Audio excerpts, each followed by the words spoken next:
In Eden's paradise, Adam and Eve lived in perfect harmony with God, feeling pure joy. Adam tended the garden, naming animals with delight, while Eve gathered fruits with wonder. God warned them, "Do not eat from the tree of knowledge, or you will die."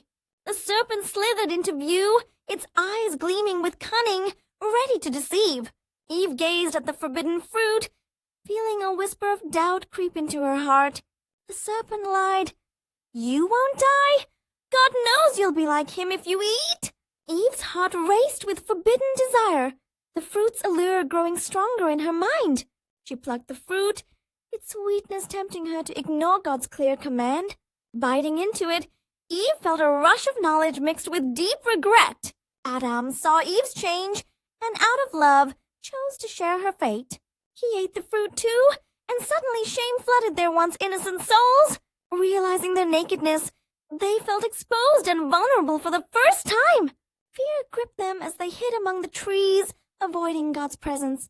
God called out, "Where are you?" His voice filled with sorrow and love. Adam confessed, "I was afraid because I was naked." Shifting blame to Eve, Eve admitted, "The serpent deceived me."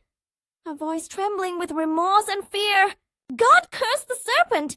"You will crawl on your belly, enemy of humanity."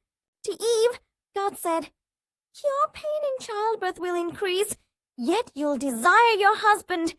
Adam heard, "The ground is cursed. By sweat you'll eat, returning to dust." Despite their sin, God's mercy shone through, promising a redeemer from Eve's seed. God made garments of skin to cover their shame, an act of grace. Expelled from Eden, they faced a world now filled with thorns and toil. Adam worked the soil, sweat on his brow, learning the cost of disobedience. Eve bore children in pain, remembering Eden's bliss now lost forever. Through their fall, humanity inherited sin, but God's promise of redemption brought hope. The serpent's deception taught them about temptation's power and the need for God's strength. In their shame, they found God's covering, a foreshadowing of future forgiveness. Adam named his wife Eve, mother of all living, holding on to God's mercy. As they left Eden, tears fell, but faith in God's promise grew stronger. Their story warns us of free will's dangers and the grace that redeems. Today, we face temptations like they did, but God's strength is always available. Seek God's help in trials, just as he showed mercy to Adam and Eve. Their fall brought sin and death, but God's love promised a Savior to come. Remember, no matter the temptation, God's grace covers and redeems us all. In Eden's story, we see our own struggles with choice and consequence.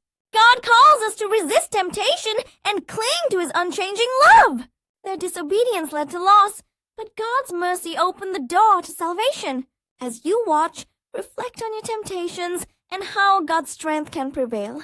The fall teaches us that even in sin, God's redemptive plan endures.